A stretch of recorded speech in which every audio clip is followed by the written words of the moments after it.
Welcome to the Mission Brain Podcast, the official podcast of the Mission Brain Foundation, bringing insights into the fascinating realm of global neurosurgery.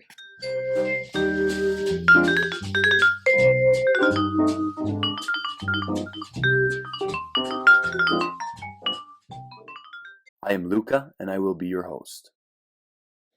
Adrian Safa is the president and co-founder of the Humanitas Mission Brain chapter in Italy. As the president of the fastest growing chapter in Europe, he has recently been appointed regional director of Mission Brain Europe by the Mission Brain Foundation. After completing his medical training, he intends to pursue a neurosurgery residency position in the US. Adri, it's great to have you on the podcast. Thank you for the invitation. That's an amazing project, and I think literally that has a great potential to have an impact on the community. So thank you for having me here, and literally good job, and keep it forward. Thank you very much, man. So let's start from the very basics. What got you into neurosurgery?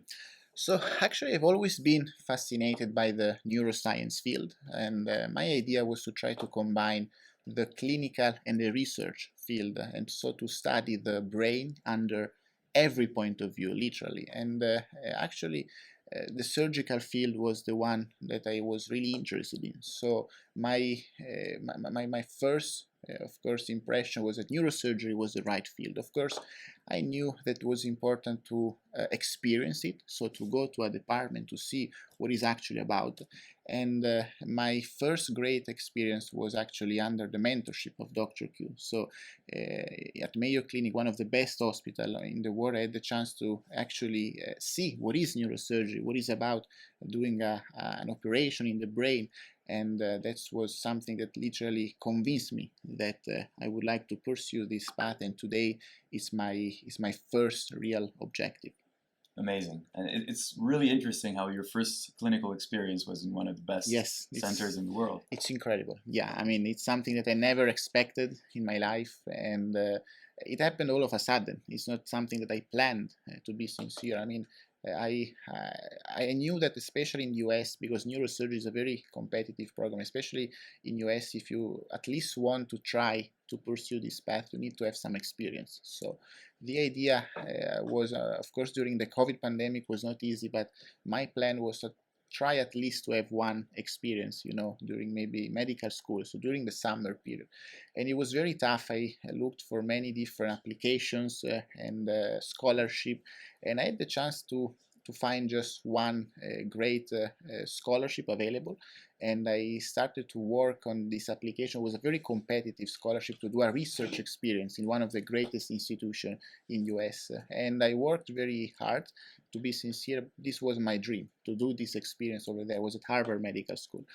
And it was during the fourth year, remember, I got very disappointed when actually did not get in. So I was not being accepted in this program, and I thought that this was kind of a sign. You say, I try something, I try to reach a goal, and probably it is not the way you should have gone, and maybe there is another path you need to follow. And I remember the same day, actually, in the evening, I wanted to see something inspirational, and I said, let's go to Netflix. And literally, this is what happened. I found out this series, which was the Surgeon's Cut, and when I just read the name also of the episode, Sacred Brain, I knew that was something really, really special. And I got so incredibly inspired by his story, by the story of Dr. Q, by his incredible life, and by the thing that everything is possible, And so from that point on, I decided to try to do an experience over there, and then maybe this could be another funny story I could tell you. Yeah, I want to know about that. I mean, it's very interesting, actually, that all of this stemmed from failure in a way. Exactly. I think in life you need to be aware that you maybe have a clear dream at the beginning, a clear objective to follow a path, and you give everything to that path. But at the end, maybe all the efforts, all the work that you do turns out in something that maybe you never expected, but maybe is the best path for you. Because I think the difference is that there is a best path, but there is also the best path for yourself, for your type. And I think this is what happened to me, and I really believe that all the efforts that you give, somehow they go back to you, and they they form the person that you are. It's incredibly interesting. How did you get into contact with Dr. Q initially? Yeah. How was the story?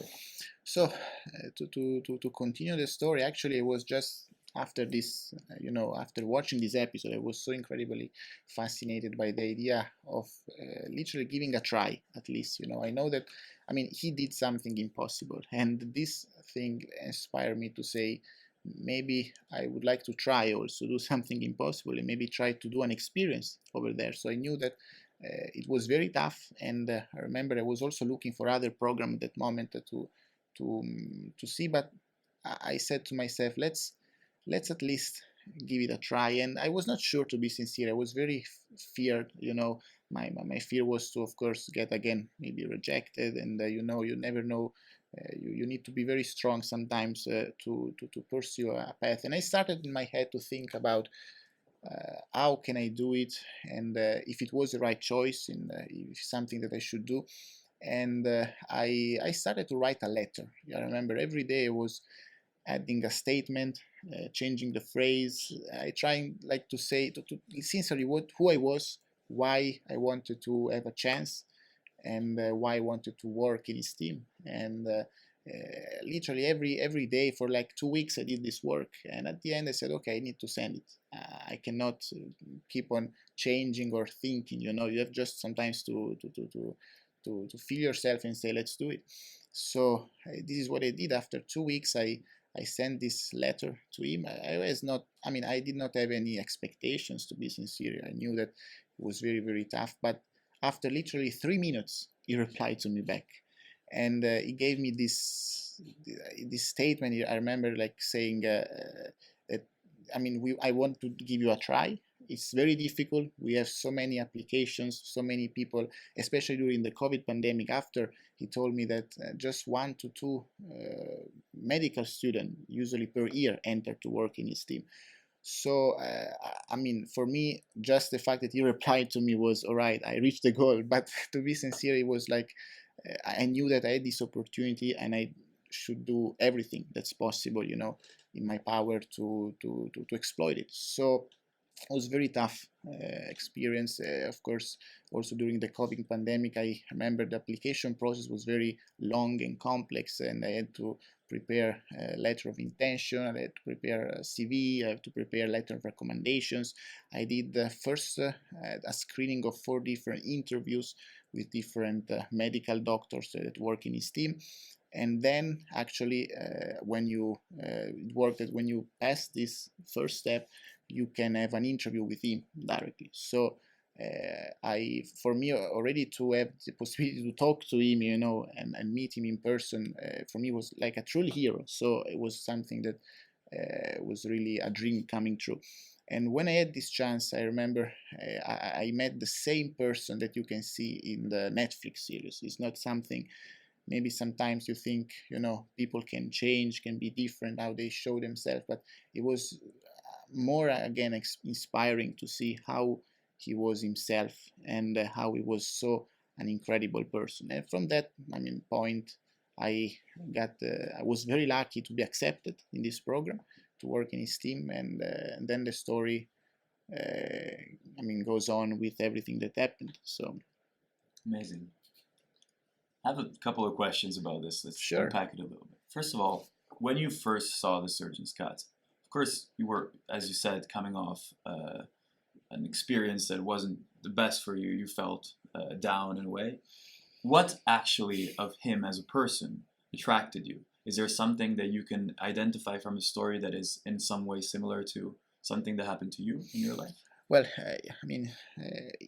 there are many sensations I had when I watched this series, and I also read the book after, and of course I got to know him. And I think what actually struck me most was how humble he is as a person, and how he literally believed in what were his goals. He literally had many obstacles, many complexity. Nothing compares, I think, to each one of us probably, and he still believed that he could do it. And it's a clear example that everything literally is possible. But you need to work hard, you need to believe in it, you need to have also luck, because that's part of life. And I was struck by it because at that moment I was very, of course, down that maybe, you work hard and sometimes you don't see the results, but seeing is the difficulties that you had to, overcome. I said to myself, I need to keep on working, keep on believing, and see what's happening. And that's why probably now I had also this chance. Amazing. Given every step that intercurred between you making first contact and actually going to the Mayo Clinic, what do you believe are the main features or characteristics of the people that end up being accepted and the people that end up being able to flourish in that environment, which I imagine is not a very simple environment to work in? Yeah. I think, being medical student, we cannot be, it's not up to us to have maybe every knowledge that is possible in the neurosurgical field, for example, or to be, expert in particular in something. But the idea is to be very motivated, to show the passion, to show the motivation, to show that maybe you don't know to do one thing, but you can learn to do it, and you are willing to do it, and you want to do it till the last try, and show to the people who give you, let's say, the chance that you are there not by chance, but because you deserve to be there. So I think this is the main important thing that someone needs to show to be there, because of course then when you go there, it's not that you just reached something, it's just the beginning. You need to work hard to show to the people there that you're not just someone that wants to come to vacation, but it's something that you want to build. So it's tough, but showing motivation, passion, and being kind with everyone, trying to work as a team and learning every day, showing that you can learn, I think this is the most important thing. As someone that actually went through all this process and ended up getting this internship, for somebody that is trying, maybe somebody in our audience trying to do the same thing that you ended up doing, what should they expect? And what are the features that they should be working on in order to be ready for an experience such as that one?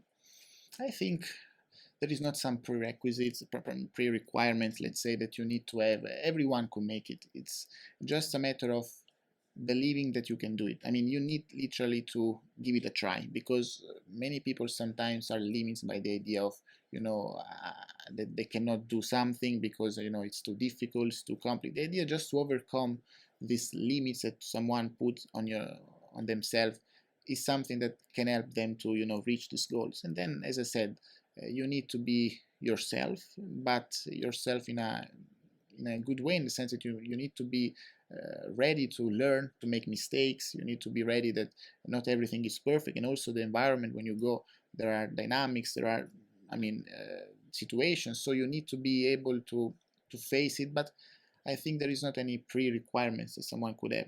Just as I said before, having the passion, having the motivation, these are the most important things that can distinguish you.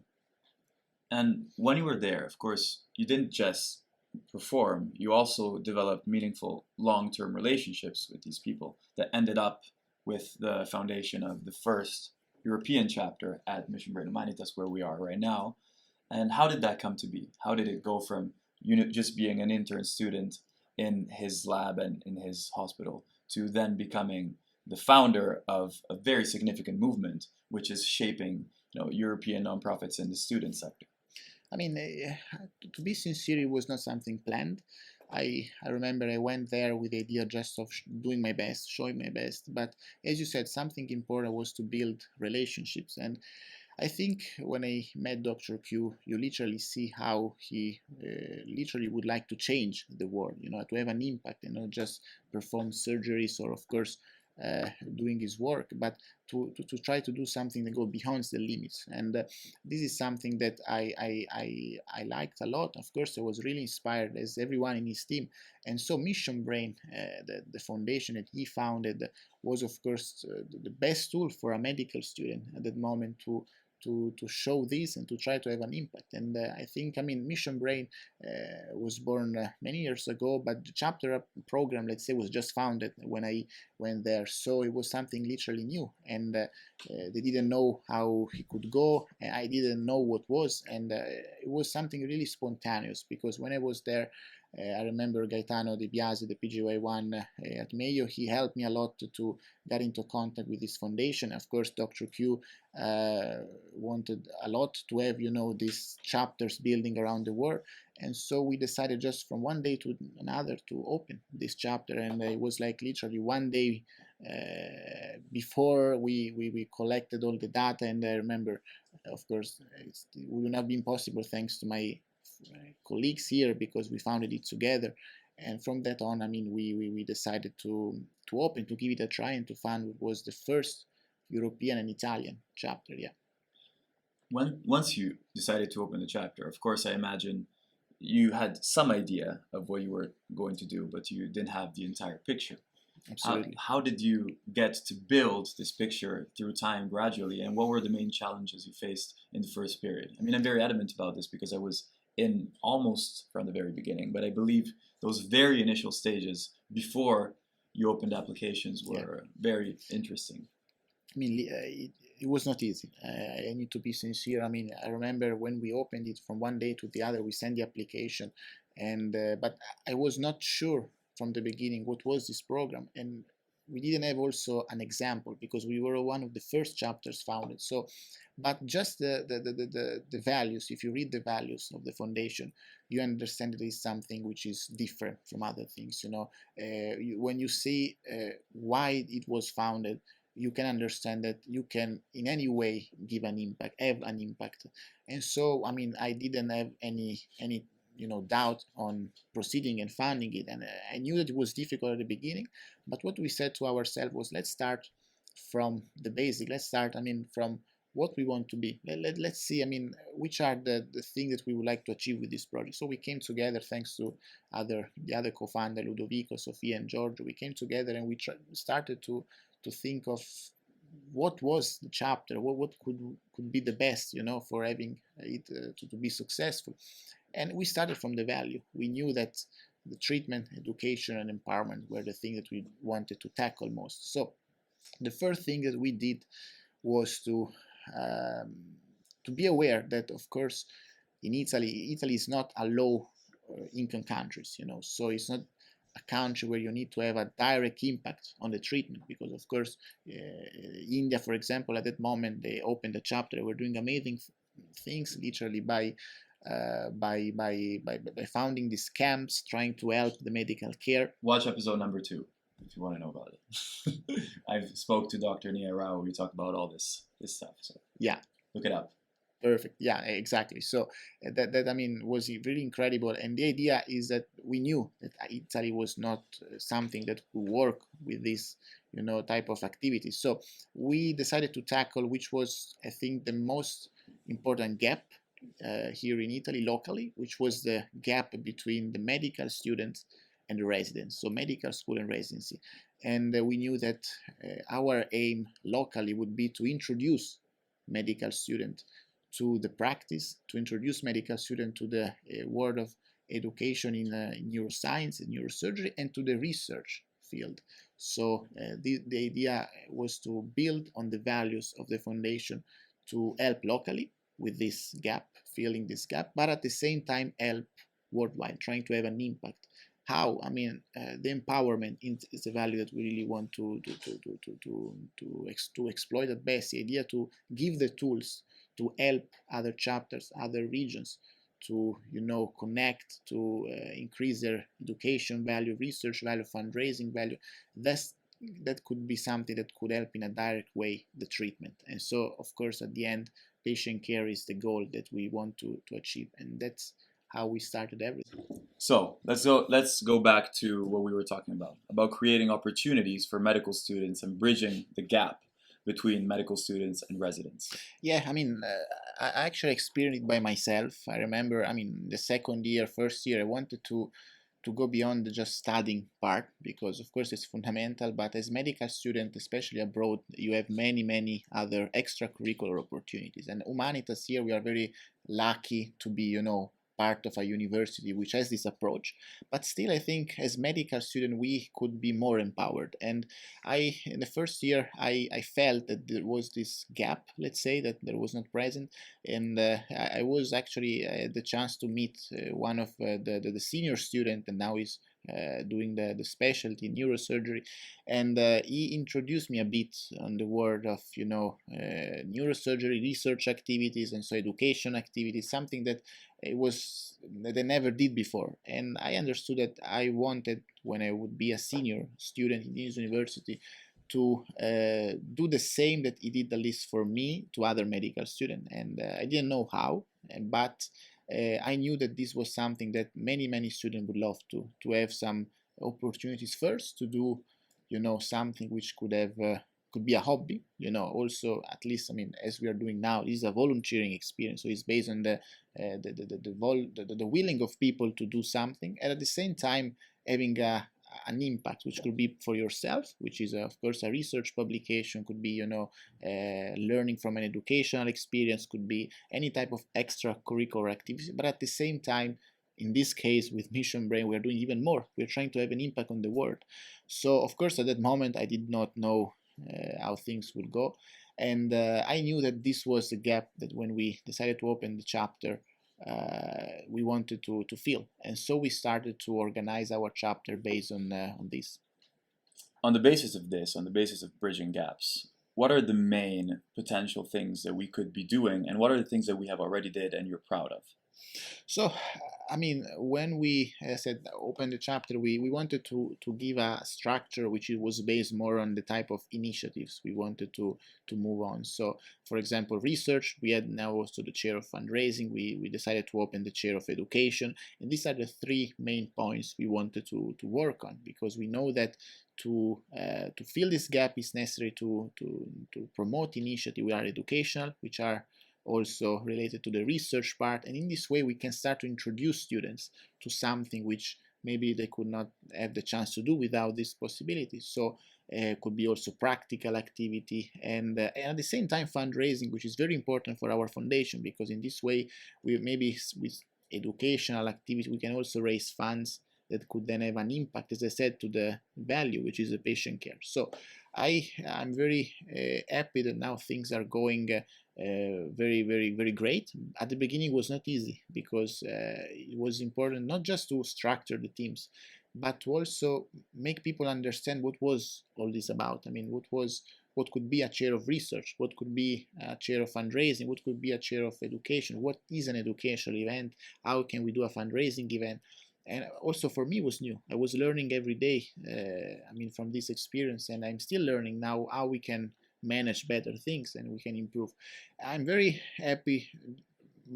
I mean, the thing that I'm the most happy is that we were able to build relationships, and that's something that I literally am very proud of, because we decided as medical students to come together and organize all these activities that, as I said, is as an hobby, because it's something that makes us do something more than just studying, but at the same time we can have an impact with these activities, and this is what we are doing with the podcast, with other great events that we already organized. For those that don't know, the Mission Brain Humanitas chapter has raised more than $10,000 in the first year of its activity, and of course now we're trying to expand. And what are the plans for expansion, and how can we do things differently? I mean, I know we've been working really hard and we've been doing things really well, considered it's our first year since our inception, but how can we improve? So, I mean, we had a clear example right now. You said, first of all, that we reached this great amount, and I mean, it was just the beginning for us, because we were just doing these great events, collecting some money, and we reached this incredible amount, but this is literally the beginning of what we are trying to do. And an example, a clear example, is the tutoring mission, the mission that just we now organize as an event. And I think this is the perspective we like to give to the chapter, to organize events which can, let's say, bring us together, not just the chapter, but also other chapters together, try to fill this gap at the same time that we were talking before. So in this case, we were introducing with the suturing mission, the idea was to use these simulators that a company called Upsurgeon, a new startup here, donated to us, simulators of neurosurgery. And we decided to use them to introduce medical students to the practice. So we were filling the gap, we were doing an educational event. At the same time, we are studying this impact that we are having with a research project. So we are seeing, okay, we gave this simulator to a medical student, and of the first, second year, third year, they never saw the hospital before, they never saw what was a simulator, and they actually are having this opportunity. So let's study this, let's collect data, let's see if it's something which literally could improve or not, because our aim with the suturing mission was to fill, as I said, the gap which could in a long term have an impact on which will be the future residency generation and the faculty generation, because we believe that if you introduce medical students before, they could be more prepared when they face the choice of what they do, not just neurosurgery in general, and they could be more prepared also on facing the residency, and then so can be more propense to grow. And I think this is what we try to do in general with our chapter. And at the same time, with this event, we raise also money. So we are collecting money to continue and create a chain of events around the world. So now we're going to have in February an event with Mission Brain Spain, and we are working on that. Then, there are many other choices and chapters that are available, and we would like to literally have it globally. So this is a perspective, an example that we can do this type of events, and we can not just fill the gap here, but have an impact which can be short-term and long-term around the world. So first of all, shout out to Mission Brain Spain. We will be having a podcast with them soon. And shout out for their conference, which is a completely student-led conference in Barcelona between the 17th and the 19th of February. Is correct. That correct? It's an amazing event. We were invited to that. We thank you them. But the idea is to... Alex, I'm everybody. Hey guys. And the idea is to then see if literally this type of project could have an impact collecting data. And we are already working on other projects, not just this particular one. We are trying to use this as a model, as I said to you, to build other great events which can start from here but branch around the world. An example is a podcast. The podcast is a project that we decided to, at the beginning, we were more thinking locally. We said, let's build it at Humanitas. And then talking, of course, with Dr. Q and the other, we said, why can't we have it globally? But at the same time, the leadership remains, in this case, here. And we are having a great success because we are promoting it globally, and we are actually having more success because if we limit it here, probably there will not be this great achievement that we are having. And this is the perspective that we want to give every project, to have it globally, but at the same time start from here and try to have an impact locally and around the world. It's fascinating. I think it will be very interesting to see how events such as the suturing mission will impact surgery or residency choices later on, and these students that have been able to participate in these events. Because I imagine that for a second or third year medical student, for those that don't know, the attendance to this event at Humanitas was incredible, phenomenal. And the idea of these people, second year, third year medical students, having access to something that usually medical students don't have access to could literally change the entire course of their careers. Absolutely. This was our goal. And we know that as medical students, we cannot try to do, go beyond our role because, of course, there will be many things that it's necessary to do, especially in the residency program, etc. But we know that we can start from the medical students, and they have so much power. Everything that we build now is based on the power that the medical student gave to the project, and also the attendees. In this case of this great event were amazing, and mostly the students were from the first and second year to show that actually people is literally medical student would like to be introduced, would like to do something more, and would like to be empowered. And we are so glad that we gave them the chance. But this is just the beginning for our chapter, for our type of dynamics. And I think now we're working also with the faculty here at Humanitas.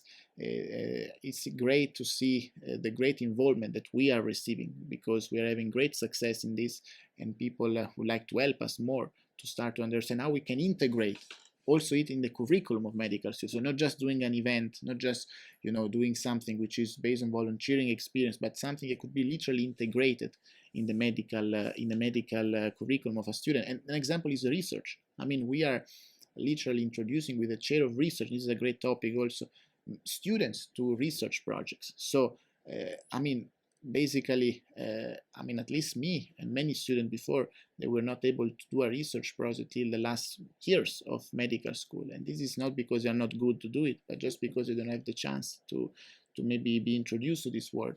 And we said, I mean, why can't we try to have this work done, And so we, built this chair. And thanks also to the involvement of the Department of Neurosurgery, Professor Servade, who is a great mentor and leader in the global neurosurgery field, so very related also to what we are doing. And Professor Delia Canizzaro, we are, and all the department, we started to work on projects open also to medical students. And it's incredible to see how, again, students of first, second years are so willing to participate, to learn, to be introduced in this world, and to also achieve great results. And again, this is filling the gap that we're talking about. As you said, we live in a somewhat privileged environment because Humanitas is already a very privileged place. As you said, some of the things that we're trying to do are already happening. There's a good relationship between faculty and students, maybe not as good as we would like it to be. But as you said, events such as the symposium, the Upsurgeon Symposium, wants to become global and are destined to become global and to have an impact in lower middle income countries. So how do you believe, starting with projects here at Humanitas, we could start to involve students from lower middle income countries in research? Because that's one of the main problems for many students from LMICs that want to, for example, go to residency in the US. The problem is the lack of research opportunities.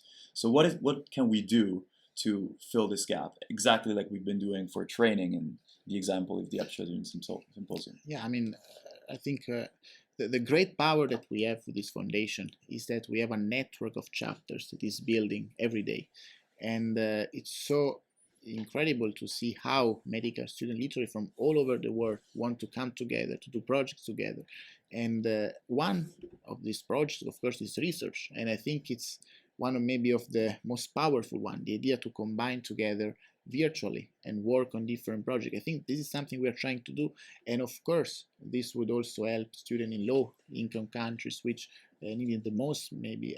But it also us. I think we are not, everyone here as medical student could benefit from having a collaborative research project around the world. And this is what we are trying to do. We started from here with our department, but now we are trying to go beyond, having a collaboration with other chapters, collecting data, having surveys. And this is just a way to introduce them to, for example, how to do a survey, how to do a review, how to do a case report, things that maybe are the basic of research, how to collect data, how to, read the literature. And it's something that I think can empower not just us as medical students here, but also around the world. That's good, because that's where education comes in. Because as you said, you don't necessarily have to create a direct bridge between a student and a surgeon or a doctor. Exactly. You can even just teach them how to do something so that they are better equipped to go themselves to find the kind of relationship that you, for example, found on your own. Yes, as I said, the idea is that we know that we cannot have a direct impact on the treatment of patients. What we can do is help in an indirect way. How? Again, trying to boost and promote the education and research and fundraising. This type of events can literally have an impact there in low income countries, because if we can be able to organize events which are education events or research events, we can help them, and at the same time they can help us, and so we can build these bridges which can have then an impact on the treatment, which is, as I said, the final goal. And we are doing it with research, we are doing it with education, so everything is combined. And the example again of the mission, of the suture mission that we did, is that we combined everything: the research part, the education part, the fundraising part. And in this way, we believe this is the most powerful way we can have to have an impact in these places. And at the same time, though, we are also raising funds, and the more funds we raise, the more we will actually be able to have an impact also on patient care. which is probably the next step of this chapter, right? Yeah. I mean, we are raising, you said the amounts, and we are just, as I said at the beginning, the idea we want to raise these funds and at the same time invest them in something which can have an impact. So we know that, for example, to organize a mission as the summer mission that the Mission Brain Foundation organized, it's necessary to collect funds, and we are very happy that we contributed to that. But we know that we can do even more. For example, here in Europe, there are many chapters now growing, and if we combine together the efforts, we can raise funds that we can then use for, again, organizing educational event, missions, and do something which could have an impact also here locally in Europe. So now that the foundation is expanding, we are every day trying to understand how we can build something which is better. To this regard, I'll follow up on what you were saying about working together with other chapters that are popping up every day around Europe. You've recently, I think 3 months ago, been appointed the regional leader of Mission Brain Europe. How will we go about being able to make chapters coordinate correctly among each other without fragmentation? And what are the best opportunities, potential opportunities, for cooperation in the European landscape? So, I mean, yes, first, I'm very thankful to the foundation for giving me this role. And I think the most important way is to first get to know each other. And what we're doing is doing meetings together. Now we are very few. Now there are new chapters coming, and so we are growing. But the aim is to build a structure which could be inspired by our own experience. So our chapter, for example, the structure that we built is having a great, let's say, independency, success. So we want to try to give it as a model, for example, and also other chapters are doing the same with us. So trying to build the roles that could be the best for each region, not just Europe, but for US, for South America, and this region, say, roles could be the different chairs. So we can have education, we can have research, we can have a team of fundraising, and we know that we can have also operations and social media. So we can build different teams that can work together in a regional way to promote the values of the foundation.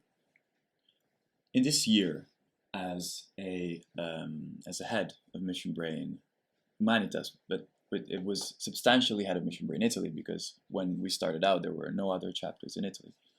What did this experience teach you as a man, not just as a professional? Yeah, so I think I was able to be introduced to the leadership world, let's say. Of course, for me, it was something new. I was just a medical student. I'm still a medical student, but to try to manage different projects, and the most difficult part was, I think, which actually came to me then naturally based on my mentor and from where I came, say, and where this opportunity came. The most important thing for me was and the most difficult thing was to try to build leaders, because of course I cannot do it by my own. I mean, I know that this is a project which has to be move forward by other people, and the best way to make it work is to have a team which can is made by people who can inspire, who can motivate, who can literally build what we are. And this is what happened actually. We were able to create a team which is made by amazing people that lead different projects, and I think this is something which I learned, because as Dr. Q says, a good leader is someone who makes other leaders, and I think this is something I learned. And I think also, as a man, I think building relationship is something that was very, very helpful to get to know people. You organize social events, and I think learn a lot. It's an experience you learn every day, and you make mistakes, but at the end, it is something that we are very, very proud of for what we became. Okay, let's go back to your being regional leader of Europe. As you said, there's many projects that we are pursuing, but what are you most excited about? I am excited by the idea to have a team which is European, so to have different leaders coming together and organize events which are at a regional level. And this is the aim of our regional directory, and not just for Europe, but then for United States, for South America, Asia, Africa, of course. and then to combine together so the different regional directors can come together and work on global projects. This is something very, very powerful, that because we literally can have an impact which is not just locally, not just regionally, but around the world. And we are trying to do it as a chapter, but I think this will move forward and go to the regional directory level. What are the main challenges that you see? What are the things that could go wrong? Well, first of all, it has not started yet, to be sincere. So, of course, it's something that we're going to learn with the experience. And I think I see it very similar to the chapter. When we started the chapter, we didn't have clear idea of how we could do it, and we made mistakes, of course. And I think we have this example, I mean, at least me, to start and build something at a regional level. And this is something, of course, that I share with the other presidents in Europe of the Mission Brain chapters. So I mean, I know that with their experience and together, all of us together, we can build something which can work. And there will be many difficulties, and we know that, but we are, let's say, positive that we can do the same that we did with our chapters and have an impact in this way. Aside from your work as regional leader at Mission Brain, what's next for you? Good question.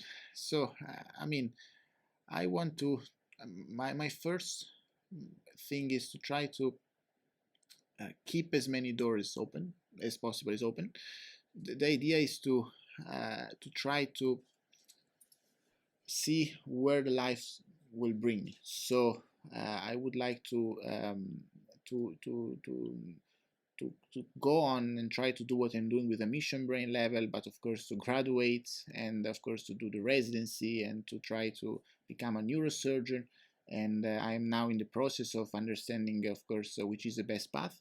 But as I said to you, when I decided, for example, to go to Mayo to do this experience, it's something that came very naturally. So I'm just trying to work hard every day, trying to keep, as I said, the doors open, and to see where actually luck and also destiny can bring you. And to be sincere, I have not an answer, and this is why I think I will just see how things will go, and I will believe that someone can reach the best path, which is not in general, but the best path for yourself. And so it's something that you can just understand with the experience and living the objective that you have in that moment. So it's very, for me, I think, as I said, you can have an objective, but when you try to reach them, maybe you realize that then there are different, paths that can be present. And so I know that I want to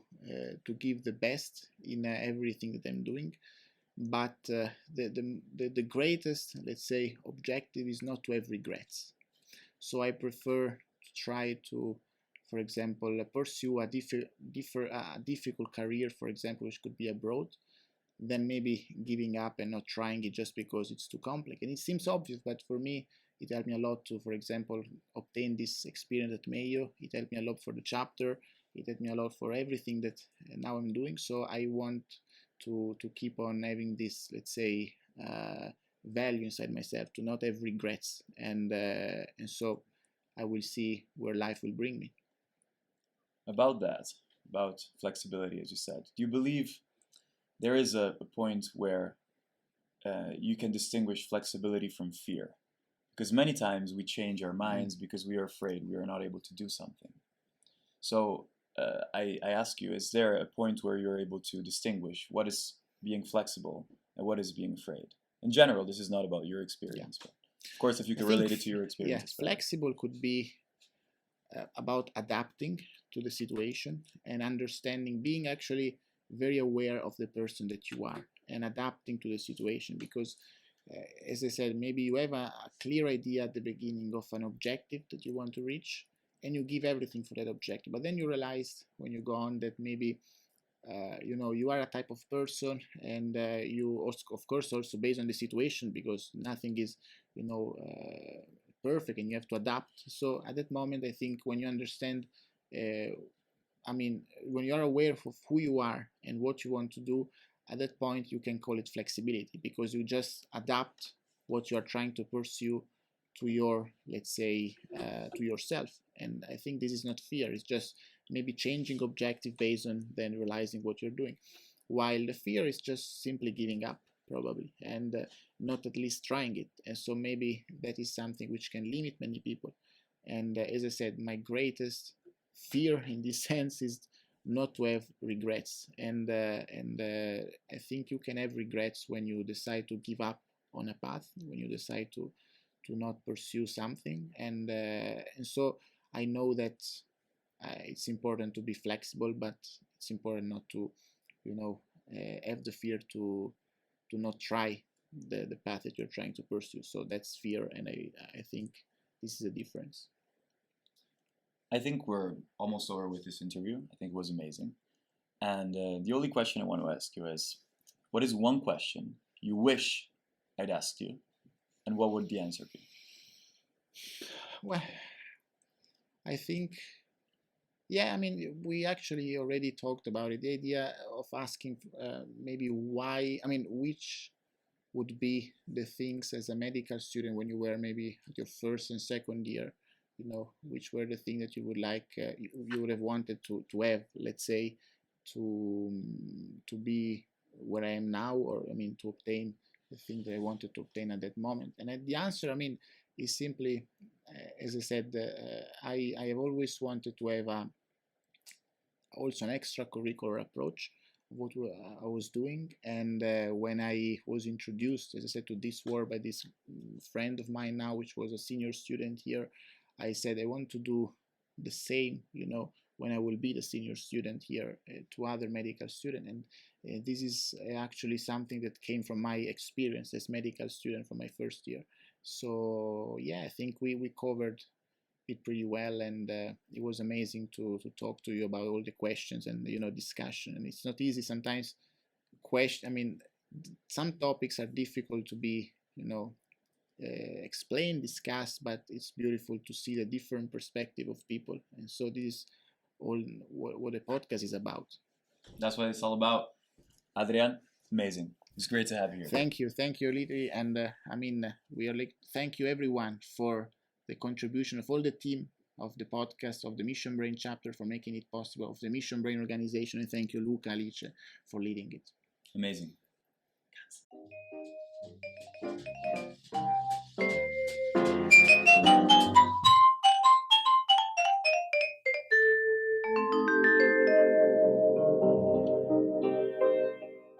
To be interviewed and for inquiries, email us at podcast@missionbrain.org.